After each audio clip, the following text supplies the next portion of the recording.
Okay, so I got this package in the mail today, and I ordered some fibers to show you.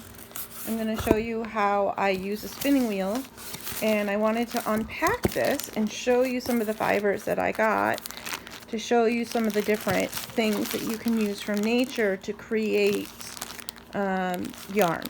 So this particular one is mulberry silk. A mulberry is a tree that has berries on it, and silkworms eat mulberry leaves and then they create silk. So this is a silk fiber. I'm going to pull some of this out in a minute to show you. I also have some hemp roving, and hemp is a plant that's long been used for making rope.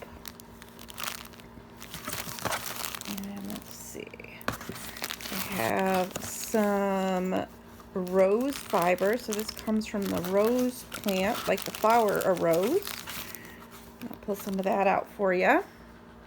And what is this? I have some sea cell roving, which is really cool because it's made from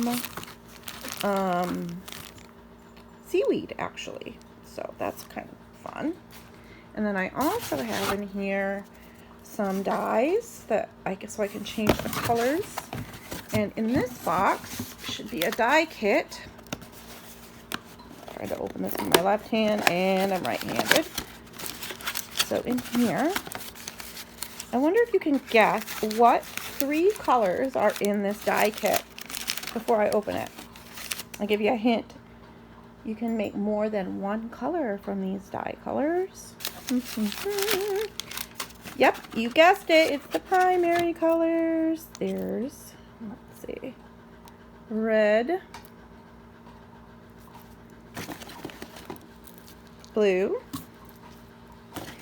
and yellow. So what 2 colors can I make when I mix together red and yellow?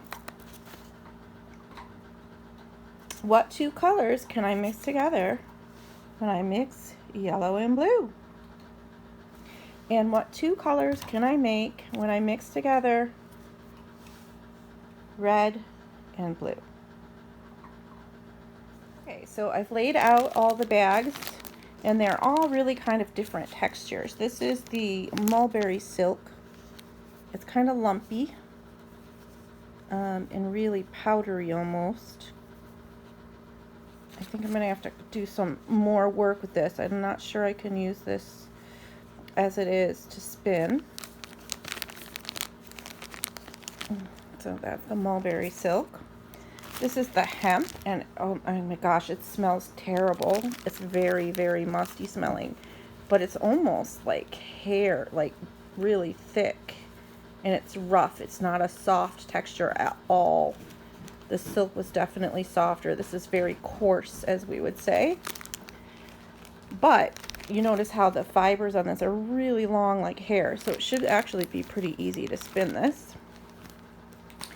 And then this one is the rose fiber, and oh my gosh, if you could stick your fingers in this right now, it's so soft.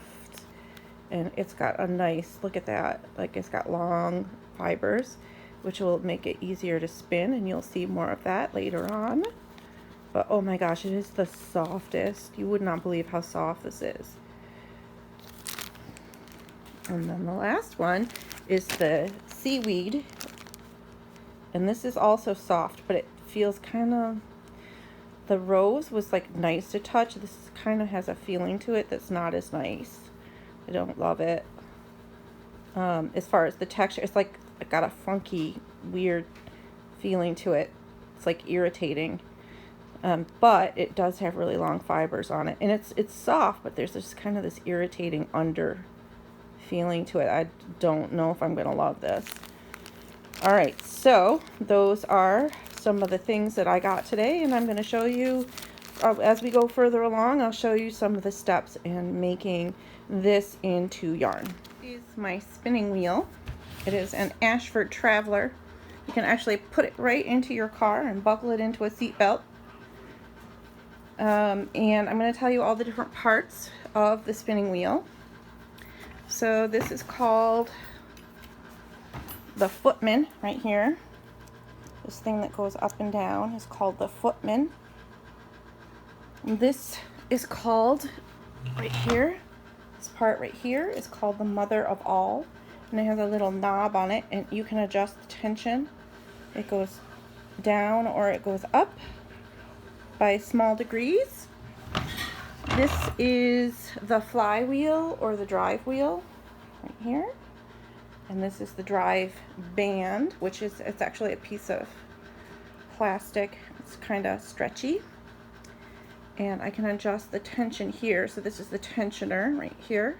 It's actually a piece of fishing wire, and it's attached to a little spring, and the more tense it is, the more the string goes up. And then this whole thing right here is called the flywheel. This is called the maiden. There's a maiden over here too, and the maiden holds the flywheel. And this, which is a spool, this is what a spool looks like right here, and this already has plied yarn on it. I can prepare this for knitting. Right now it's just on the bobbin, and there's a few other steps that I have to do before I can actually knit with it. I mean, if I was desperate I could, but no. So this is a spinning wheel, and it's used to make, I can't get my spool back on. There, right down here, there's like little, this is called a lazy Kate. And these are like little pegs that hold the spools. And when you're plying, you can put them on here and you can spin, you can take this, which is a single ply. It's just one thread. And you can twist the threads together to make a 2-ply or a 3-ply with this particular spinning wheel. Oh, by the way, this is the treadle, and these are like little foot pedals, and you pedal it kind of like a bike, like this, and it makes the whole thing spin. I'm not actually spinning anything on it right now. It's just kind of holding in place. Actually, this is twisting really bad. When I take it off, it's going to be terrible. So I'm going to go backwards so it'll untwist just a little bit. Let's make it. All right. So what I'm going to do is oh, by the way, this is roving. This is merino wool. It's super soft. It comes from a sheep, and it has a good smell. When you smell it, it just smells really, really good. It's like a warm, yummy smell. It doesn't smell like sheep, trust me. It just smells good. So this is a whole long thing, and you can see that this would come off a sheep, and you have to wash it, and then you have to put it into roving. You have to card it, and then you take this and you spin this into smaller pieces of string, and it goes into this little hole. Yeah, I really twisted it when I spun the wheel. Okay, I'm gonna fix it. I'm gonna fix it and come back. There's a hole, and it connects to another hole right here, right there. And this is the orifice hook right here. And I leave it hanging on here because I would lose it. And what you do is when you need to catch up the string when it's not in there, you put it through here. See the hook? And you can hook the string and pull it through. It's already pulled through, so I don't need to do that. Okay, so the next step is going to be to show you how I spin, and I have to figure out how to set up my camera to do that. So that will be coming up next.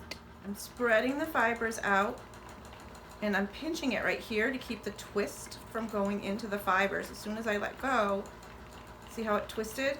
So I'm holding this to control and maintain the amount of spin, and then I'm holding it and spreading it out as I'm going, and I'm pedaling at the same time on the treadle foots.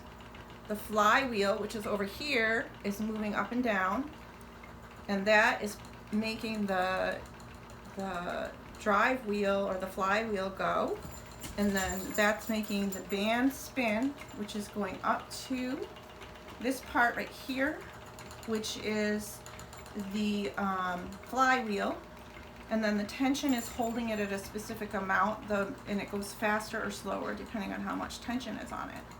So that is how it's